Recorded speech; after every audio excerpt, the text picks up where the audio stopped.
Kematian diplomat Kemlu Arya Danu Pangayunan dengan kondisi muka terlakban dan kondisi kamar kos terkunci masih mengundang tanda tanya. Pembunuhan ruang tertutup mengacu pada kasus pembunuhan di mana korban ditemukan di dalam ruangan yang terkunci atau sulit diakses dari luar. Sementara kunci ruangan tersebut ada di dalam atau tidak ada jejak pelaku yang jelas. Adakah potensi pembunuhan secara tertutup dalam kasus ini? Kita akan membahasnya bersama dengan mantan Kabar Reskrim Polri Susno Duaji. Selamat sore Pak Susno. Selamat sore Mbak Salsa, selamat sore para pemirsa sekalian.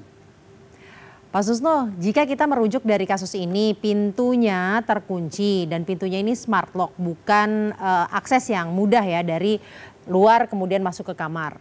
Kemudian ditemukan kepalanya terlakban. Melihat kasus-kasus seperti ini dan kasus-kasus terdahulu, sering terjadi hal biasa atau ini sesuatu yang memang tidak biasa terjadi? Kalau kasus seperti ini sering ya, karena seluruh Indonesia.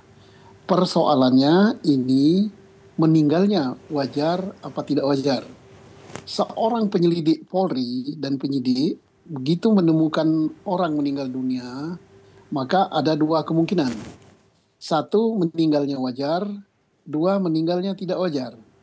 Nah, yang meninggal wajar itu karena apa? Karena sakit, ya, karena sudah umur gitu, nah itu wajar. Yang kedua, tidak wajar. Tidak wajar itu bisa dibunuh, bisa bunuh diri, bisa kecelakaan.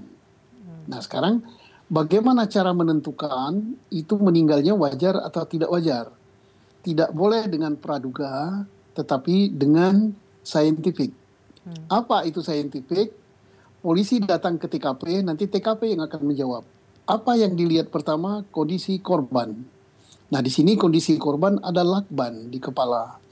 Nah, lakban itu pasti dipasang. Pertanyaannya, dipasang oleh yang meninggal, si korban ini, atau dipasang oleh orang lain?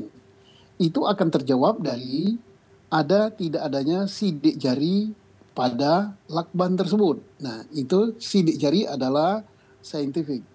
Yang kedua, ada tidak sidik jari orang lain di sekitar jasad korban, di atas meja, di peralatan lain. Yang ketiga, kondisi barang-barang di sekitar tempat kejadian. Ada yang hilang apa tidak, ada benda-benda lain yang mencurigakan yang tinggal apa tidak. Yang keempat, terjawab oleh hasil laboratorium forensik.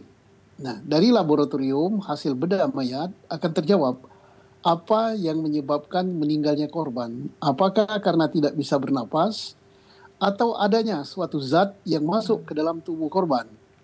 Kalau ada zat yang masuk, masuknya dimasukkan sendiri oleh korban atau ada orang lain yang masukkan. Yang ketiga, terjawab karena oleh HP. Korban kan pasti punya HP di situ. Nah, dari handphone bisa dilacak, bisa dibuka ya, di tracing. Ada tidak pembicaraan terakhir antara korban dengan seseorang? Apa isi pembicaraan? Kemudian ada tidak WA, ada tidak SMS, dan sebagainya, dan sebagainya. Yang berikutnya terjawab oleh saintifik juga, CCTV. CCTV akan menjawab, ada tidak orang yang masuk ke kamar korban sebelum korban meninggal? Ada orang lain yang keluar dari ruangan korban, juga akan terjawab dengan apa aktivitas korban yang nampak di CCTV. Nah, ini baru dari saintifik terkait dengan kejadian itu. Baru yang berikut adalah pemeriksaan para saksi untuk mengetahui penyebab mengapa korban meninggal. Saksi yang terdekat itu dimintai keterangan lebih dulu. Siapa saksi terdekat dengan waktu kejadian dan tempat kejadian? Yaitu orang-orang di sekitar TKP yang jaga tempat kos itu, kemudian tetangga kamarnya, kemudian teman dekatnya, termasuk istrinya. Nah, dari sini akan dikumpulkan keterangan-keterangan untuk menjawab wajar atau tidak meninggal si korban ini, kalau tidak wajar apa penyebabnya, dan apa modus operandinya. Baru nanti mencari kalau misalnya tidak wajar, dibunuh oleh orang lain, baru dengan bukti-bukti atau alat bukti saintifik tersebut, penyidik diarahkan untuk mencari siapa pelakunya. Jadi sebenarnya kalau melihat perkembangan kasusnya sekarang masih sangat terbuka ya, bisa ini wajar, bisa tidak wajar pun juga banyak kemungkinannya ya Pak ya. Tidak bisa Betul, serta-merta makanya diambil kesimpulan. betul, maka penyidik dan Polri belum terlalu banyak memberikan keterangan gitu. Takutnya nanti terjebak dengan keterangan, nanti misalnya keterangannya A, B, C, tahu-tahu hasil saintifiknya menunjukkan C, D, E, F gitu. Nah, jadi akan mempersulit jalannya penyidikan. Kita tunggu saja, kita percayakan, termasuk pihak korban, termasuk pihak pengelola tempat kos, termasuk teman-teman dekat korban, termasuk teman sekerja korban. Kalau ada masukan, silakan diberikan kepada penyidik gitu. Baik. Untuk penyidik bisa mengarahkan kemana kasus ini arahnya. Baik. Pak, tadi kan salah satu yang Pak Susno katakan adalah bagaimana kondisinya kan, bukan kondisi korban namun kondisi lingkungannya. Kalau dari informasi yang sudah beredar dan kita ketahui kondisi pintu kamarnya terkunci dari dalam, kemudian di dalamnya juga tidak ada barang yang hilang, tidak ada barang yang hilang dan juga tidak terkunci, tidak ada jejak apapun yang mencurigakan. Itu bagaimana melihat hal itu? Polisi akan menjawab, ada tidak sidik jari orang lain di kunci di pintu, ada tidak sidik jari orang lain yang berada di atas meja atau di peralatan milik korban, ada atau tidak sidik jari orang lain yang ada pada lakban. Kalau lakban itu tidak ada sidik jari orang lain, berarti lakban misalnya hanya terdapat di lakban itu sidik jari daripada korban. Berarti yang memegang lakban itu hanya korban gitu. Tidak ada orang lain yang memasang ini. Maka timbul pertanyaan, mengapa korban memasang lakban di situ? Di kepalanya, seandainya ini andai ya. Bisa karena kepalanya sangat pusing, sangat sakit. Nah, maka harus dikaitkan dengan rentetan penyakit apa yang diderita korban. Nah, itu akan terjawab oleh keterangan orang terdekat, istrinya misalnya, atau hasil daripada laboratorium forensik terhadap otopsi jenazah. Atau ada tidak obat-obatan yang ditemukan di sekitar. Nah, akan berbeda jawabannya kalau di lakban itu ditemukan sidik jari orang lain. Nah, berarti ada orang yang memasang lakban tersebut. Nah, maka orangnya itu siapa? Baru nanti ditanya dengan rentetan keterangan-keterangan saksi lain, apakah korban mempunyai persoalan dengan orang lain. Bisa persoalan dendam, bisa persoalan ekonomi, utang piutang, bisa persoalan sakit hati, bisa persoalan kecemburuan, bisa persoalan asmara dan sebagainya. Nah, itu bisa berkembang ke sana nanti. Jadi benar-benar masih sangat terbuka, nanti juga apakah polisi menemukan sidik jari dan sidik jarinya siapa, itu yang kemudian menjadi penting. Ya, selain sidik jari juga handphone. Karena handphone itu bisa sangat menunjukkan sesuatu informasi atau data yang akurat. Misalnya ditemukan WA sebelum 1 hari atau 2 hari atau 3 hari antara korban dengan seseorang. Kemudian apa isi WA itu adalah informasi yang sangat penting. Apakah ada terkait dengan hutang piutang? Apakah terkait dengan kemarahan? Apakah terkait dendam? Apakah terkait dengan persaingan pekerjaan? Dan lain sebagainya.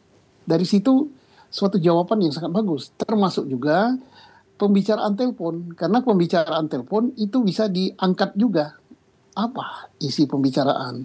Nah, termasuk juga ditambah dengan karena meninggalnya di dalam kamar, sebelum meninggal korban masih berjalan kan keluar masuk kamarnya membawa plastik hitam semacam sampah, berarti korban masih hidup gitu. Masuk itu masih hidup. Bukan setelah mati baru dimasukkan ke kamar. Nah, itu akan dilihat sidik jari siapa yang bisa membuka pintu yang terkunci dari dalam.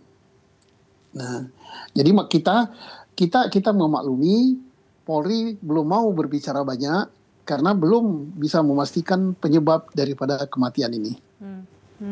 Kalau berkaca pada kasus serupa, rumit tidak Pak sebenarnya untuk mengusut tuntas kasus ini? Saya kira tidak terlalu rumit ya, karena mengusut kasus kematian jauh lebih mudah daripada mengusut orang kehilangan jemuran gitu. Karena orang kehilangan jemuran itu tuh kasus yang sangat sulit. Atau orang hilang sandal di suatu tempat gitu. Itu sulit sekali.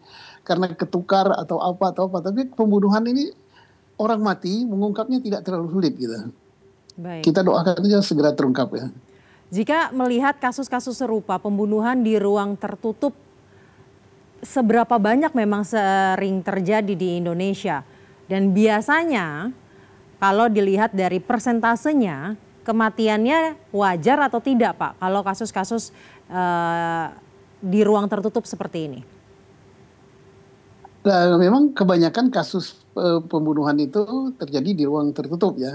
Ada di ruang terbuka, itu misalnya karena perkelahian atau ketemu di jalan langsung dibunuh gitu. Tapi lebih banyak di ruang tertutup.